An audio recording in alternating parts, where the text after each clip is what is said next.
सङ्कटकाल त 1 महिना नलाग्छ संविधान अनुसार। अब परिवर्तन बिना यसरी नै यो समाज जान सक्दैन। शेरबहादुरजीको कुन व्यवसाय छ, कुन पेसा छ, कहाँबाट आयो यत्रो सम्पत्ति? प्रचण्डको कहाँबाट आयो? ओलीजीसँग कहाँबाट आयो? झलनाथ खनालसँग 72 करोडको त उहाँले सर्प पाल्नु भएको छ। खै ती सर्प कहाँ पाल्नु भएको छ? भोलि त्यो त छानबिन गर्नै पर्छ। त्यही भएर उहाँहरू अतालिनु भएको छ। आज उहाँहरूको अतलले चाहिँ सामान्य छैन। भोलि यो सिस्टम जानासाथ उहाँहरूमाथि भ्रष्टाचारको कारबाही त हुन्छ। मेरो गणतन्त्रले मुलुक नबचाउने भयो, यो अर्थमा राज संस्था चाहिन्छ भनेर हामीले भनेका हौँ। अहिलेका यी नेताहरूको जुन पैसा देखिएछ, स्विस ब्याङ्कमा एकाएक पैसा बढ्यो। कहाँबाट बढ्यो? पोलिटिकल करप्सन स्विस ब्याङ्कमा। त्यो कसले लगेर राख्यो? त्यो त फेरि 52 साल पछाडिको रहेछ। राजा वीरेन्द्रको त होइन भन्ने कुरो प्रमाणित भयो। अब यो सिस्टम जाँदाखेरि भोलि भ्रष्टाचारको छानबिन हुन्छ, त्यसमा उहाँहरू पर्नुहुन्छ। अहिलेका 5 जना प्रधानमन्त्रीको स्टेटमेन्टबाटै छर्लङ्ग भयो नि। हामी सबैको कारणले यो असफलता भएको हो। अब हामी सबै जाँदैछौँ, तर यो दोष चाहिँ हामीले लिनु हुँदैन। हामीले त कम्तीमा यति भए पनि भन्यो नि, दोष चाहिँ खड्गप्रसाद ओलीको टाउकोमा हाल्नुपर्छ भन्ने एउटा त्यो हो। दोस्रो, कुनै कारणले फेरि हामी सत्तामा जानुपर्ने भयो भने हामी त विदेशीको चलखेलको त विरोधी हौँ नि भन्ने एउटा वातावरण सिर्जना गर्ने। जबकि उहाँहरू स्वयं आफै कति विदेशीको चलखेलमा रहनुभयो भन्ने कुरा त उहाँहरूकै इतिहास हेरेमा थाहा हुन्छ। गणतन्त्रको समाप्ति नै हो, पूर्ण रूपमा हो। सिस्टम जानु भने गणतन्त्रको समाप्ति हो, संघीयताको खारेजी हो, धर्मनिरपेक्षताको खारेजी हो। त्यो उहाँहरूले अब आफूलाई बचाउनको लागि गर्ने अन्तिम विकल्प, त्यो कुरो उहाँहरूले बुझेर उहाँहरू आत्तिनु भएको छ। त्यही हिसाबमा प्रचण्डज्यूलाई दिपावलीले भेट्नुलाई चाहिँ के देखिन्छ त? विभिन्न जिगज्याग देखिन्छ नि यहाँ। यो त कुनै राजनीतिमा त्यसले राजनीतिले आफ्नो डिग्निटी नै गुमाइसक्यो। राजनीति नै असफल हुँदाखेरि यस्ता कुराहरू स्वाभाविक हुन्छ। तर नागरिकता विवेकताले बदर भयो। त्यो हामीले गर्यौँ नि। चुरेलाई मासेर ढुङ्गा गेटी बालुवा बेच्ने, त्यो पनि हामीले नै रोक्यौँ। हामीले खोजेको हेड अफ द स्टेट भनेको पार्टीको ट्याग लागेको व्यक्ति होइन। उहाँसँग मसँग मात्रै त्यस्तो सूचना छ भने उहाँले दाबी गर्नुको अर्थ त के हो भने गोप्य ठाउँबाट उहाँलाई सूचना आएको छ। तर मेरो गणतन्त्रले मुलुक नबचाउने भयो। जुन किसिमको विदेशी हस्तक्षेप, जुन चलखेल, जुन राजनीतिक अस्थिरता, राजनीतिक रूपमा राजनीतिक असफलता, यतिसम्म भन्नुहोस् न मुलुक कहाँसम्म पुग्यो भने राजनीतिक विषयमा आफूले निर्णय गर्न नसक्ने, संसदले नगर्ने, सरकारले नगर्ने, अनि त्यो अदालतमा पुर्याउने र अदालतमा पनि फलानु न्यायाधीशको बेन्च चाहिँ हुँदैन भनेर लडाइँ लड्नुपर्ने, यो भनेको कम्प्लिट असफलता हो। हामी राजतन्त्रको पक्षमा छैनौँ। मैले यहाँसँगैका इन्टरभ्यूमा पनि पटक पटक भनेको छु, हामी राज संस्थाको पक्षमा छौँ। राजतन्त्र र राज संस्था एकदमै फरक कुरा हो। राज संस्था र लोकतन्त्र, डेमोक्रेसी दुईटै सँगसँगै जानुपर्छ। राजाले लोकतन्त्रलाई निषेध गर्न हुँदैन, लोकतन्त्रले राजालाई निषेध गर्न हुँदैन। यदि वीरेन्द्रको वंशनाथ हुँदैन थियो भने पनि सानातिना टक्राव हुन्थे, चिसोपनाहरू हुन्थे, तर त्यसलाई समाधान सजिलै हुन्थ्यो र गणतन्त्र ल्याउनु पर्दैन थियो, आउँदैन थियो। चुनाव भयो भने के त नेपाली नागरिकहरूले यिनै दल र यिनै नेतालाई भोट हाल्छन् या हाल्नुपर्छ?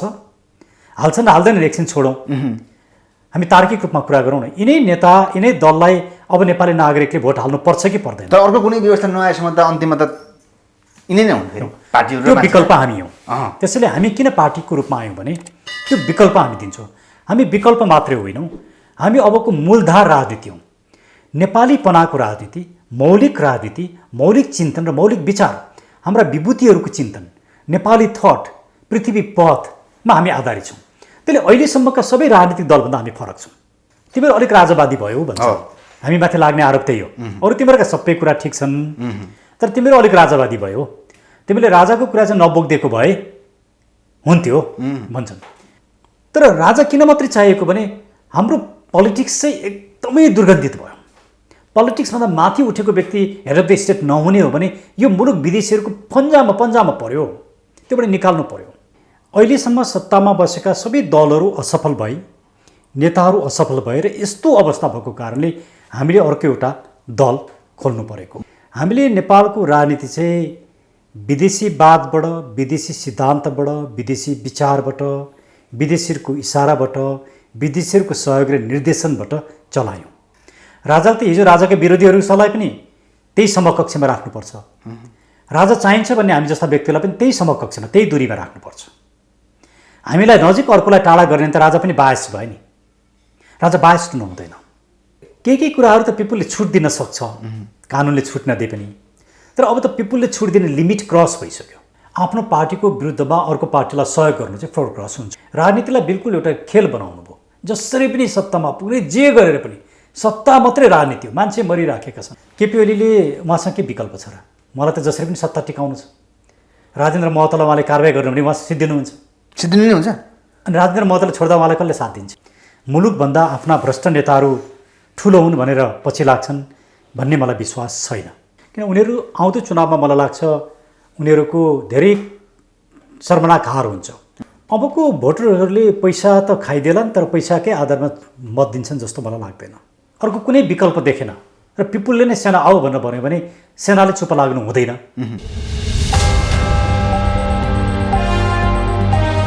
स्वागत छ हजुरलाई एकता टिभी नेपालमा। धन्यवाद सन्तोषजी। आराम हुन्छ? ठिक छ सन्तोषजी। नयाँ पार्टी खोल्नु भएको छ, यस्तो राजनीतिक समस्या भइरहेको बेलामा भनौँ न अलिक चरम समस्या भएको मानिन्छ। हुन त हजुरले इजिली हिसाबमा खोलेको जस्तो देखिन्छ नि, के गरेर लाग्दै हुन्छ अलिकति जनतालाई बनाउनु। Thank you Santoshji. वास्तवमा यति धेरै मुलुकमा पार्टीहरू छन्, किन फेरि अर्को पार्टी चाहियो भन्ने कुरा एकदमै स्वाभाविक। पुराना इतिहास पुगेका पार्टी भनिन्छन्। राइट। यसको पछाडिका केही पक्षहरू छन्। एउटा पक्ष चाहिँ के हो भने आजको मुलुकमा किन राजनीति असफल भयो। अहिलेको मुलुकको समस्या भनेकै इभेन्ट्सहरू थुप्रै छन्, घटना परिघटना थुप्रो छन्, तर त्यसको जोडको रूपमा त्यसलाई एक टुकमा भन्यो भने मुलुकको राजनीति असफल भएको हो। राजनीति किन असफल भयो यो गम्भीर प्रश्न हो। त्यसको पछाडिको कारण के हो भने हामीले नेपालको राजनीति चाहिँ विदेशीवादबाट, विदेशी सिद्धान्तबाट, विदेशी विचारबाट, विदेशीहरूको इसाराबाट, विदेशीहरूको सहयोग र निर्देशनबाट चलायौँ अहिलेसम्म। भर्खरै 5 जना पूर्व प्रधानमन्त्रीले विदेशी हस्तक्षेप भयो भनेर भन्नुभएको छ। उहाँहरू आफैले भन्नुपर्ने बेला आएको थियो अहिले जनता सामुलाई, जनता आफैले विचार गरौँ भन्नुभयो उहाँहरूले। त्यो उहाँहरूले अब आफूलाई बचाउनको लागि गर्ने अन्तिम विकल्प, किन यो सबै समस्याको स्रोत त उहाँहरू नै हो, उहाँहरूकै कारणले आएको। सत्ता त 32 वर्षसम्म उहाँहरूले नै चलाउनु भयो। त्यसैले यो राजनीतिक असफलतालाई सफलतामा लानका लागि अहिलेसम्म सत्तामा बसेका सबै दलहरू असफल भए, नेताहरू असफल भएर यस्तो अवस्था भएको कारणले हामीले अर्को एउटा दल खोल्नु परेको एउटा कारण त्यो। दोस्रो कारण चाहिँ जुन विचारले यो मुलुकलाई निर्माण गर्यो, जुन विचारका कारणले आज हामी नेपाली भन्न पाएका छौँ, जुन विचारका कारणले म सन्तोषीलाई सन्तोषी भन्न पाउँछु, तपाईँले मलाई सुरेनजी भन्न पाउनुहुन्छ, त हामी एकअर्कालाई नेपाली जुन हृदय छ, जुन नेपालीपना छ, त्यो छ। त्यो के को कारणले छ भन्दाखेरि यो नेपालकोलाई एकता गराउने विचार अर्थात् पृथ्वीनारायण शाहको विचार, त्यो विचारलाई हामीले सधैँ तिरस्कृत गर्यौँ यो मुलुकमा। अहिलेको यो 32 वर्षे शासनले खास गरी 62-63 पछाडि त्यो विचार तिरस्कृत भयो।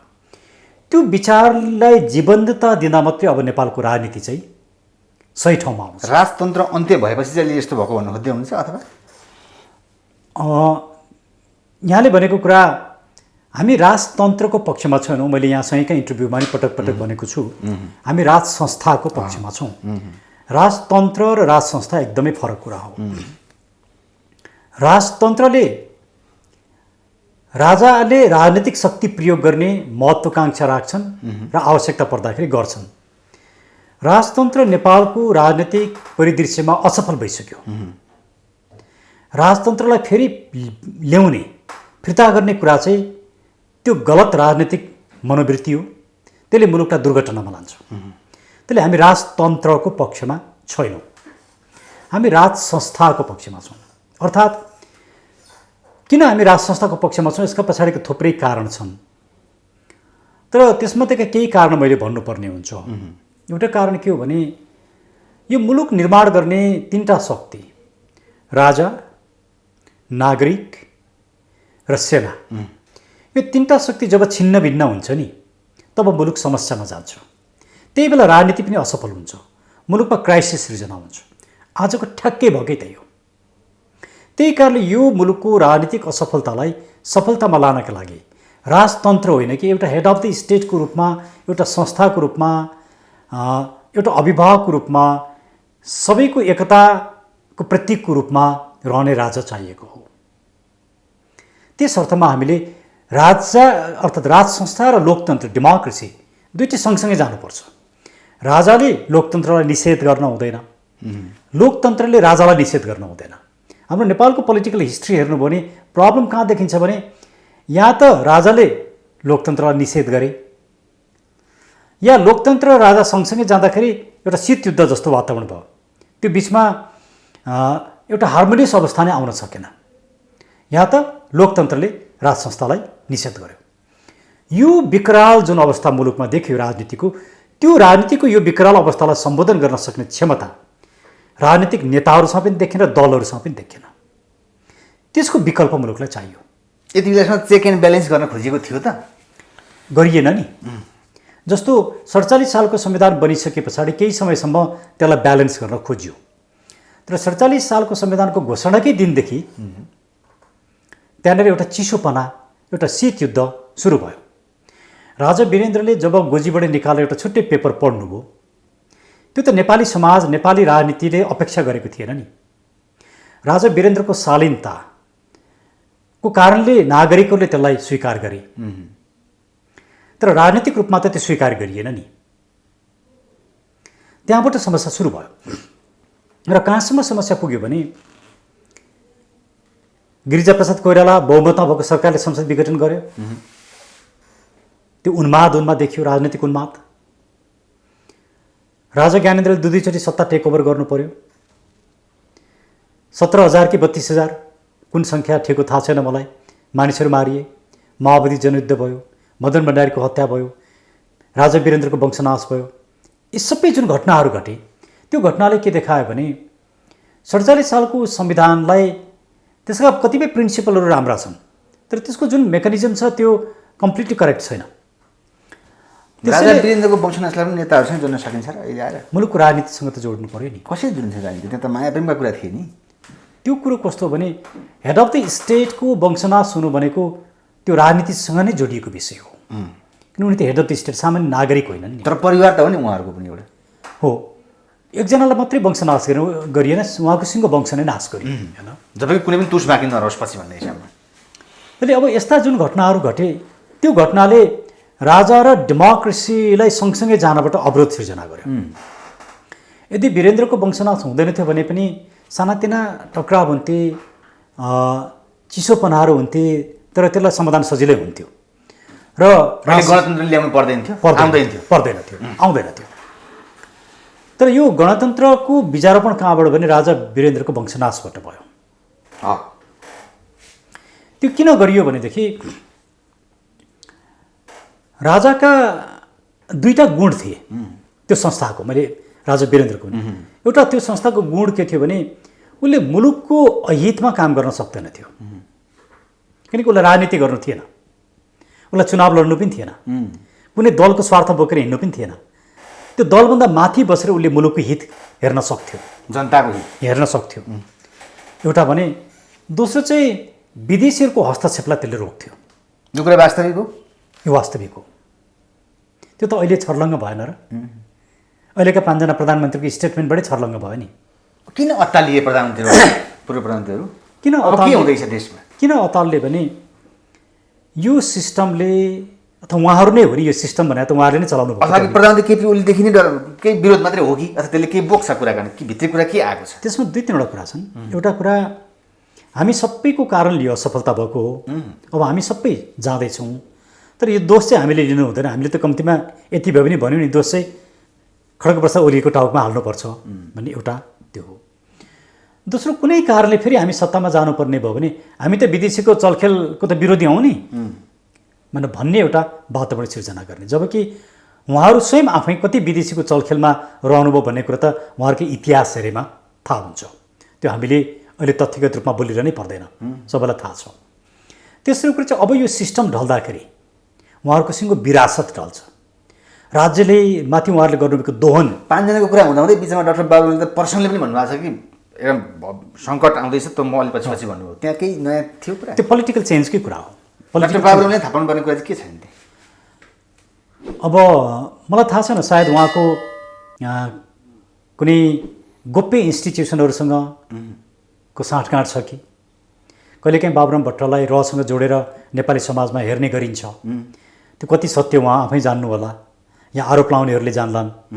तर उहाँसँग मसँग मात्रै त्यस्तो सूचना छ भनेर उहाँले दाबी गर्नुको अर्थ त के हो भने गोप्य ठाउँबाट उहाँलाई सूचना आएको छ। तर जनयुद्धमा त प्रचण्ड सहित बस्नु भएको थियो नि त बस्नु त उहाँ त। होइन, तर अहिलेको यो कन्टेक्स्ट त उहाँलाई थाहा रहेछ नि। भनेपछि उहाँ त विशेष सूत्रको मान्छे हुनुहुँदो रहेछ नि त, होइन र? त्यो एक्सेस अरूलाई छैन, उहाँलाई रहेछ। यसले के देख्नु, उहाँहरू सबै कुनै न कुनै रूपमा विदेशीबाटै परिचालित, विदेशी सिद्धान्तबाटै परिचालित जुन व्यक्तित्व राजनीतिक दलका नेताहरू भए त्यसले नै मुलुकलाई सङ्कटमा पार्यो। अब यो सिस्टम जाँदाखेरि भोलि भ्रष्टाचारको छानबिन हुन्छ, त्यसमा उहाँहरू पर्नुहुन्छ। सिस्टम जाने भनेको अब के राजासँग कन्फर्म आउने हो कि राज संस्थासहित केही भन्न खोज्नु भएको छ अलिकति क्लियरली? अनि सिस्टम जाने भनेको चाहिँ गणतन्त्रको समाप्ति नै हो, पूर्ण रूपमा हो। सिस्टम जाने भने गणतन्त्रको समाप्ति हो, सङ्घीयताको खारेजी हो, धर्मनिरपेक्षताको खारेजी हो।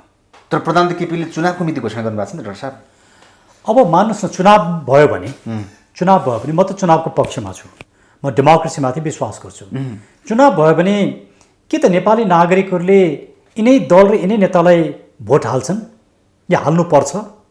हाल्छन् र हाल्दैन, इलेक्सन छोडौँ, हामी तार्किक रूपमा कुरा गरौँ न। यिनै नेता यिनै दललाई अब नेपाली नागरिकले भोट हाल्नुपर्छ कि पर्दैन? तर अर्को कुनै व्यवस्था नआएसम्म त अन्तिममा त यिनै नै हुन्थ्यो पार्टीहरू। त्यो विकल्प हामी हौँ, त्यसैले हामी किन पार्टीको रूपमा आयौँ भने त्यो विकल्प हामी दिन्छौँ।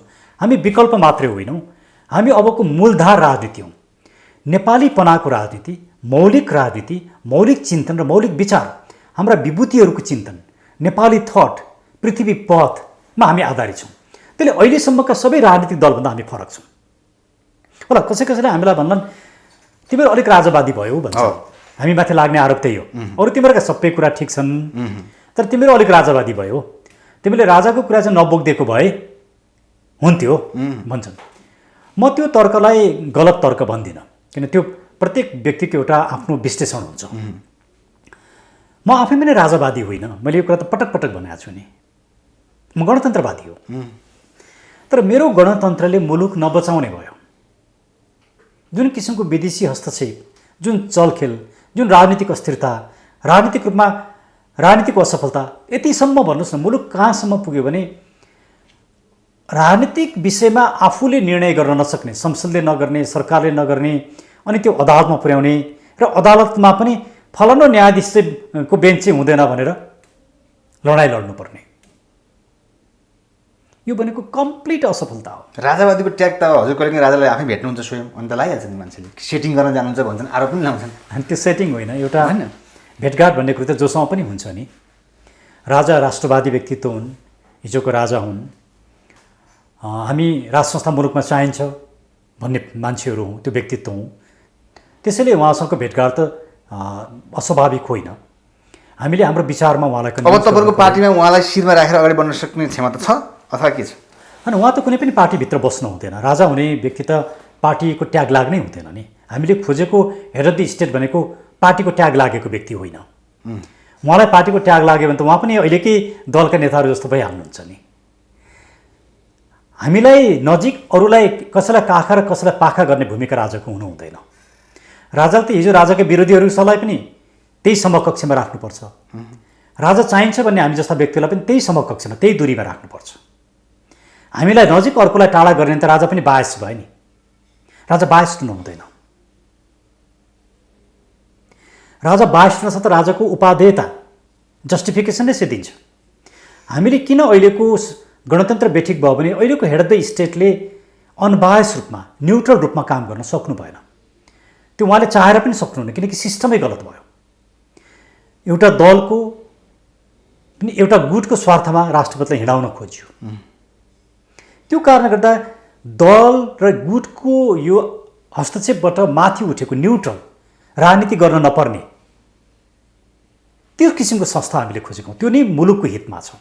त्यसैले मेरो गणतन्त्रले मुलुक नबचाउने भयो। यो अर्थमा राज संस्था चाहिन्छ भनेर हामीले भनेका हौँ।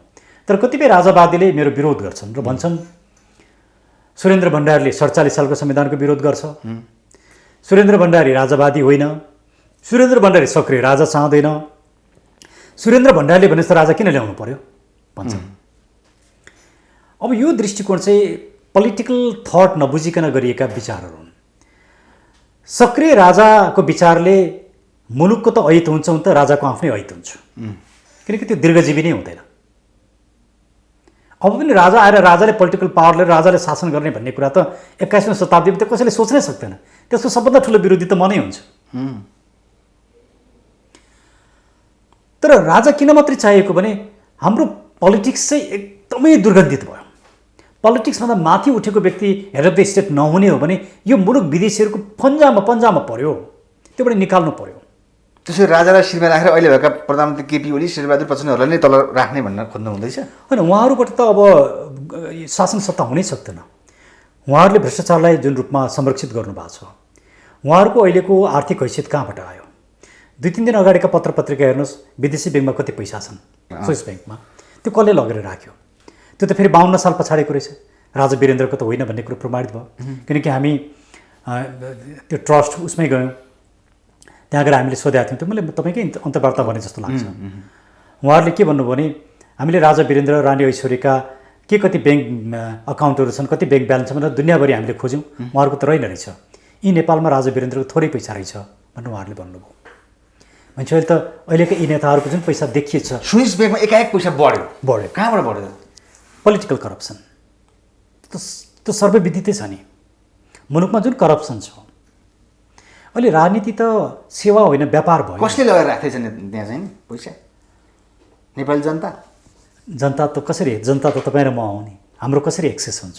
पोलिटिकल लिडर्सहरू जो प्रधानमन्त्री भएको छन्, जो गृहमन्त्री भएको छन्, जो परराष्ट्र मन्त्री भएको छन्, जो ठुलो पोर्टफोलियोमा छन्, उनीहरूकै मात्रै एक्सेस हुन्छ, हाम्रो त हुँदैन नि। कहिले काहीँ यही कुरामा प्रचण्ड केपी ओली शेरबहादुरको नाम आउँथ्यो नि, यिनीहरू नै व्यक्ति पर्छन् त। भोलि त्यो त छानबिन गर्नै पर्छ। त्यही भएर उहाँहरू अत्तालिनु भएको छ। आज उहाँहरूको अत्तललाई चाहिँ सामान्य छैन। भोलि यो सिस्टम जानासाथ उहाँहरूमाथि भ्रष्टाचारको कारबाही त हुन्छ। उहाँहरूले कि त मैले यो सम्पत्ति मैले आफ्नो मेहनतले, मेरो पेसाले, मेरो व्यवसायले कमाएको प्रमाणित गर्नुपर्छ। शेरबहादुरजीको कुन व्यवसाय छ, कुन पेसा छ, कहाँबाट आयो यत्रो सम्पत्ति? प्रचण्डको कहाँबाट आयो? माधव नेपालसँग पनि धेरै पैसा छ भन्ने सुनिन्छ, कति साँचो मलाई थाहा छैन। ओलीजीसँग कहाँबाट आयो? वामदेव गौतमसँग कहाँबाट आयो? यस्ता थुप्रै। झलनाथ खनालसँग 72 करोडको त उहाँले सर्प पाल्नु भएको छ। खै ती सर्प कहाँ पाल्नु भएको छ? प्रचण्ड त जनयुद्ध गरेर आउनुभएको, उहाँ 2 पल्ट प्रधानमन्त्री हुनुभएको, गणतन्त्रको पहिलो प्रधानमन्त्री। म तपाईँलाई एउटा इन्ट्रेस्टिङ कुरा सुनाउँछु। म विदेशमा पढाउँथेँ, त्यहाँबाट म नेपाल आएको थिएँ, केही वर्ष अगाडिको कुरा। म एयरपोर्टबाट ट्याक्सी चढेर ड्राइभरसँग कुराकानी गर्थेँ आएर मैले एउटा प्रश्न सोधेँ। म भारतबाट नै लिएर पुगिसके पछाडि, होइन यहाँका नेताहरू त एकदमै करप्सन गर्छन्, पैसा कमाउँछन् नेता भएपछि भनेर भन्छन् नि, के हो दाइ तपाईँलाई के लाग्छ भनेर मैले सोधेँ। होइन हाम्रो नेताहरूले अलिअलि कमाएर केही पनि बिग्रिँदैन, तर धेरै कमाएर पो बिग्रियो त। मैले एउटा पब्लिकको भोइस भने, पिपुलले केही कुराहरू त पिपुलले छुट दिन सक्छ, कानुनले छुट नदिए पनि। तर अब त पिपुलले छुट दिने लिमिट क्रस भइसक्यो। अब पिपुलले उहाँलाई छुट दिँदैन। त्यो कुरो उहाँहरूले बुझेर उहाँहरू आत्तिनु भएको छ। तर प्रधानमन्त्री आफै भन्नुहुन्छ मलाई कुनै पैसाको आवश्यकता छैन, म भ्रष्टाचारको मुख पनि हेर्न सक्दिनँ, भ्रष्टाचार गर्न पनि दिन्न, मलाई आवश्यकता छैन भन्ने उहाँ सहित अरू मान्छेले भन्छन् नि, भन्नु त होइन र? अनि उहाँले 2-3वटा काम गर्दै हुन्छ नि। एउटा 60 लाख कोभिडको खोप ल्याउनका लागि कमिसनको कार्य ल्याउन नदिने मान्छेलाई कारबाही गरिदियो त पुग्यो नि। उहाँ भ्रष्टाचारी होइन भन्ने कुरो देखिन्छ नि। उहाँले वाइट बडीको मान्छेहरूलाई कारबाही गरे पुग्यो। उहाँहरूले कोभिडको सन्दर्भमा सामग्री ल्याउँदा भएका भ्रष्टाचारीहरूलाई कारबाही गरे पुग्यो। 2-4वटा काम मात्रै गरे पुग्छ, गफ गरेर भएन, झुटो आश्वासन दिएर भएन। त्यसैले बोलेर होइन कि कामले देखाउनु पर्यो। उहाँले त संसद विघटनदेखि फेरि पुनर्स्थापना उहाँले चाहिँ विश्वासको मत नपाउँदा पनि प्रधानमन्त्री भन्ने कुरा कतिले भन्ने नैतिकताको आधारमा दिनुपर्छ भने अहिलेका 5 जना पूर्व प्रधानमन्त्रीले समेत उहाँको विरोध गरे बाटामा माइती घरमा। त्यो कुरा हेर्दाखेरि तपाईँलाई के लाग्यो त? यो बिचमा कोरोना त्यसको त कन्स्टिट्युसनले व्याख्या होला, कन्स्टिट्युसन प्रक्रिया पुगेको छ कि छैन, मिलाएको छ कि छैन, त्यो अदालतले व्याख्या गर्छ। मुद्दा अदालतमा छ, ओलीजीले हार्नु होला जित्नु होला त्यो आफ्नो ठाउँमा छ। तर ओलीजीले हार्दैमा समस्याको समाधान हुने, जित्दैमा समस्याको समाधान हुने मैले देख्दिनँ। तर शेरबहादुर देउवालाई प्रधानमन्त्री बनाउनु भनेर माधव नेपाल जस्ता व्यक्ति पनि गए सर्वोच्च। यो त भन्नुहोस् न, यो त डेमोक्रेसीको विकृत रूप यही हो। फ्लोर क्रस, एउटा पार्टीबाट चुनाव लडेर आउने, एउटा पार्टीको विश्वास लिएर आउने, अनि त्यही पार्टीलाई ढाल्ने, त्यो पार्टीभन्दा अर्को पार्टीलाई बोकेर प्रधानमन्त्री बनाउन हिँड्ने। त्यो जसले गर्दा मैले ओलीजीको कुरा गरेको होइन। भोलि तपाईँ प्रधानमन्त्री हुनुभयो, मैले त्यो गरेँ भने पनि कुरा त्यही नै हो। भोलि शेरबहादुरजी प्रधानमन्त्री हुनुभयो, उहाँका सदस्यले गरेको कुरा त्यही नै हो। फ्लोर क्रस भनेको चाहिँ डेमोक्रेसीको एनिमी, शत्रु हो। यसले डेमोक्रेसी सिद्ध्याउँछ। उहाँहरू त्यही काम गरिरहनु भएको छ। अनि उहाँहरू कसरी डेमोक्रेट? जसले फ्लोर क्रसलाई प्रमोट गर्छ, त्यसलाई झोलामा बोकेर हिँड्छ, ऊ डेमोक्रेट हुन सक्दैन। आजको क्राइसिस त्यसले मैले सुरुमै भने नि, पोलिटिकल फेलियर। पोलिटिकल फेलियर हुँदाखेरि सिस्टम फेल हुन्छ, संविधान फेल हुन्छ, संविधानभित्रबाट राजनीतिक समस्याको निकास निस्किँदैन।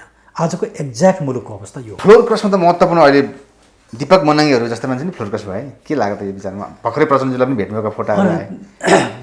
भेटेर गफ गर्नु मात्रै फ्लोर क्रस हुँदैन। आफ्नो पार्टीको विरुद्धमा अर्को पार्टीलाई सहयोग गर्नु चाहिँ फ्लोर क्रस हुन्छ। त्यस्तो गर्न पाइँदैन। त्यही हिसाबमा प्रचण्डज्यूलाई दीपक मनाङले भेट्नुलाई चाहिँ के देखिन्छ त? विभिन्न जिगज्याग देखिन्छ नि। यो त कुनै राजनीतिमा राजनीतिले आफ्नो डिग्निटी नै गुमाइसक्यो। राजनीति नै असफल हुँदाखेरि यस्ता कुराहरू स्वाभाविक हुन्छन्। यी कुनै अस्वाभाविक होइन। प्रचण्डजीले गुमाउनु भयो, दीपक मनाङले गुमाउनु? सबैले गुमायो नि। सिस्टमभित्र घुम्यो नि। अहिलेको सिस्टम नै राजनीति नै असफल भयो। एकजनाको कुरा होइन। शेरबहादुरजीले ओलीजीका 23 जना, 26 जना, 27 जना बोकेर हिँड्ने, ओलीजीले जसपाका कतिजना बोकेर हिँड्ने। आखिर यहाँ त कोही त अछुतो त छैन नि। त्यसैले समस्या के हो भने आज क्राइसिस चाहिँ उहाँहरूको कारणले डेमोक्रेसी नै क्राइसिसमा पर्यो। तपाईँ इलेक्सन हेर्नुहोस्, कति लुटतन्त्र छ। यो सिङ्गो अवस्थालाई सम्बोधन गर्नु भनेको सिस्टमिक चेन्ज हो। अहिले आएर प्रचण्डजीले दीपक मनाङ जस्तो व्यक्ति भेट्नु चाहिँ किन पर्यो? उहाँका साथी, उहाँका चाहिँ प्रधानमन्त्री ओलीसँग छुट्नु, अनि त्यो चाहिँ के राजनीति के तरङ्ग आउनुपर्ने छ त? मलाई लाग्छ उहाँहरू कसरी अब यो प्रदेश सभामा राजनीति गर्ने, कसरी एउटाले अर्कोलाई लडाउने, अहिले त जुन प्रदेशमा जुन खेलहरू भइरहेछन्, नाङ्गो खेल छ नि। सङ्घमा मात्रै होइन, केन्द्रमा मात्रै होइन, प्रदेशका खेलहरू त नाङ्गो छन् नि त। देखिन थाल्यो होइन? सबैको सामु प्रश्न छ नि। त यी खेलहरूलाई नै प्रमोट गर्ने काम उहाँहरूले गरिरहनु भएको छ। राजनीतिलाई बिल्कुल एउटा खेल बनाउनु भयो। जसरी पनि सत्तामा पुग्ने, जे गरेर पनि सत्ता मात्रै राजनीति हो। मान्छे मरिराखेका छन्। कोभिडले मान्छे यत्रो मरेको छ। अक्सिजन पाएन, मान्छेले खोप पाएन। यी सब कुरा कुनै चिन्ताको विषय छैन। स्वास्थ्य मन्त्री त कतिपल्ट फेरि यही मन्त्रीकालमा होइन, मन्त्रीमण्डलमा हो। अब यही कोभिडमा भएका भ्रष्टाचारको मात्रै छानबिन गर्नुहोस् न। ओलीजीले अघि ओलीजीको कुरा उठाउनु पनि, उहाँले म भ्रष्टाचारीको मुख हेर्दिनँ भनेर त हुँदैन नि। तिनै भ्रष्टाचारले उहाँलाई भेट्छन्, उहाँले नै संरक्षण गर्नुहुन्छ। त्यसले यो समस्याको अबको समाधान भनेको पोलिटिकल चेन्ज नै अब यो मुलुकलाई चाहिएको छ। सिस्टमिक चेन्ज नै चाहिएको छ। त्यो नभइकन संसद पुनर्स्थापना भएर देउबाजी प्रधानमन्त्री हुँदैमा या ओलीजीले चुनावमा जाँदैमा र चुनावमा यिनीहरूलाई हराउन सकिएन र हाम्रो दल जस्तो एउटा नयाँ राजनीतिक विचार बोक्ने, मौलिक राजनीतिक सिद्धान्त बोक्ने दल आउन सकेन भने फेरि पनि खेल त यही हो। डाक्टर साहब, यही अनुसार प्रधानमन्त्री ओलीको विभिन्न आए बिचमा हजुरले घरमै बसेर हेर्नुपर्ने स्थिति कोरोनाले गर्दा उहाँले नागरिकता विधेयकको कुरा महत्त्व ल्याउनु भएको थियो। त्यसलाई महत्त्व साथ हेरियो, पछि सर्वोच्चले बदर हामीले नै गऱ्यौँ, हामी नै गएको हौँ। हजुरै जानुभएको थियो त्यहाँ। त्यो कुरा र राजेन्द्र महतो लगायतका मन्त्रीहरूलाई चाहिँ शपथ खुवाउँदाखेरि र बहुल राज्यको कुरा उहाँले गर्दाखेरि एकदमै कुरा आएको थियो। हजुर अलिकति वकिलको विद्यार्थी भएको नाता हजुर यस विषयमा अलिकति प्रश्न पार्दैछु। नागरिकता विधेयक, राजेन्द्र महतो जस्ता व्यक्ति मन्त्री र त्यो कुराको विरोध। हामीले राजेन्द्र महतोको विषयमा त हामीले वक्तव्य नै जारी गऱ्यौँ, किनकि त्यो गलत कुरा थियो। किन उहाँ मन्त्री हुन नपाउने? उहाँ मन्त्री हुन पाउनुहुन्छ, तर उहाँले जुन अभिव्यक्ति दिनुभयो त्यो चाहिँ गलत थियो। बहुल राज्यको हो, त्यो अभिव्यक्ति गलत थियो। त्यसले मुलुकमा द्वन्द्व सृजना गर्ने, सद्भाव बिगार्ने, जातीय हिंसा सृजना गर्ने, मुलुकलाई विखण्डनतिर लाने अभिव्यक्ति हो। तर प्रतिबन्ध केपी ओलीले त समर्थन गर्नुभयो नि त उहाँलाई। केपी ओलीले उहाँसँग के विकल्प छ र? मलाई त जसरी पनि सत्ता टिकाउनु छ। राजेन्द्र महतोलाई उहाँले कारवाही गर्नु भने उहाँ सिद्धिनुहुन्छ। सिद्धिनु नै हुन्छ। अनि राजेन्द्र महतोले छोड्दा उहाँलाई कसले साथ दिन्छ? त्यसै हेर्नु, मुलुक कसरी नेपालको पोलिटिक्स मैले असफल भयो भनेकै कारण उहाँका नजिकका मान्छे परराष्ट्र मन्त्री समेत हटाएर उहाँहरू जस्तो ल्याउनु भयो नि त। के थियो त्यस्तो खेल? आफू सत्तामा बस्ने, अरू त के अरू कुनै मतलबको कुरा हुँदैन त्यही। सत्ता एउटै उद्देश्य उहाँहरूको, एउटै हो। जसको पनि त्यो देउबाजीको बनोस् कि ओलीजीको बनोस् कि प्रचण्डजीको बनोस् कि माधवजी जोसुकै जी हुने, उहाँहरूको एउटै उद्देश्य सत्ता। तर नागरिकता विधेयकताले बदल भयो त्यो हामीले गऱ्यौँ नि। अब के इलेक्सनको मुखमा अध्यादेशबाट नागरिकता ल्याएर नागरिकता बिक्री वितरण गर्ने जस्तै बजारमा बिक्री वितरण गरिन्छ नि सामान त्यति सहज रूपमा दिने जुन काम गर्यो यसले त कति राष्ट्रघात छ भन्ने कुरो देखाउँछ। त्यति मात्रै होइन, मैले तपाईँलाई अर्को कुरा पनि भनौँ, चुरेलाई मासेर ढुङ्गा गेटी बालुवा बेच्ने त्यो पनि हामीले नै रोक्यौँ। यो किसिमको जुन एउटा चेतना छ नि यसलाई तपाईँ कसरी जस्टिफाई गर्नुहुन्छ? कुन राजनीतिक चेतनाले यो गर्नको लागि दिन्छ? तपाईँ एउटा नागरिक भएर त्यो चुरेलाई अगाडि हेरेर बोल्नुहोस् त। त्यो चिरेलाई भत्काएर फोडेर त्यहाँका ढुङ्गा बालुवा गिटी बेच्दाखेरि तपाईँलाई के हुन्छ? त्यो चुरे खालि त्यहाँ ढुङ्गा बालुवा गिटीको मात्रै कुरा होइन। चुरे भनेको चाहिँ एउटा यस्तो ठाउँ हो जहाँ एकदमै महत्त्वपूर्ण फोसिलहरू ह्युमन डेभलपमेन्टका एकदम महत्त्वपूर्ण फोसिलहरू छन्। त्यो जियोलोजिकल्ली स्टडी भएको कुरा हो। त्यहाँभित्र प्लासिड भन्ने महत्त्वपूर्ण धातु पाइन्छ, त्यहाँ सुन पाइन्छ। त्यति मात्रै होइन, त्यो त अझ सानो कुरा भयो। त्यो रेयर अर्थ मटेरियल भन्ने पनि त्यहाँ पाउँछ। त्यो रेयर अर्थ मटेरियल भनेको चाहिँ अहिले दुनियाँमा चाइनाकोसँग 90% छ।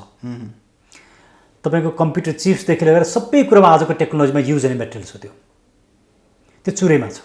तर नेपालमा व्यापार गरेर पैसा कमाउन भनेर उहाँले बजेटमा ल्याउनु भएको हो। त्यो ढुङ्गा बेचेर यहाँभित्रका यी महत्त्वपूर्ण जुन कुराहरू छन् त्यसलाई उहाँले एकदमै नजरअन्दाज गरेको होइन कि हामीलाई झुक्काइएको, तर त्यो लगेर अर्को ठाउँमा लाने, भारतमा लाने, प्रोसेसिङ गर्ने, त्यहाँबाट यी सबै कुराहरू चाहिँ आफू झिकेर व्यापार गर्ने। यहाँ पनि पैसाकै चलखेल, ठुलो चलखेल हो। यो पनि एउटा कुरा थियो नागरिकता, त्यसपछि भारतीयहरूलाई नागरिकता दिने भन्ने कुरा हो त। अब हामीले जुन मुद्दा गऱ्यौँ योभन्दा अगाडिकै मुद्दामा भारतीय नागरिकहरूले नागरिकता लिएका त डकुमेन्ट नै पेस भएका छन् नि अदालतमा। तपाईँहरू नै हो नि मिडिया जसले त्यो फोटो खिचेर भिडियो खिचेर राख्नुभयो। तपाईँहरूले गलत राखेको हो भने तपाईँहरू जान्नुहोस्। होइन भने त हामी सबैले हेरेको त तपाईँले नै अगाडि ल्याएको फुटेजहरू हेरेका हौँ। समग्रतामा के देखियो भने नि अहिलेको मुलुकको राजनीति चाहिँ मुलुक नागरिक केन्द्रमा रहेन। के कुरा ठिक के कुरा बेठिक भन्ने कुरै रहेन। जे गर्दा सत्ता पाइन्छ त्यही मात्रै भयो। त्यसले यो भनेकै it's a failure of politics.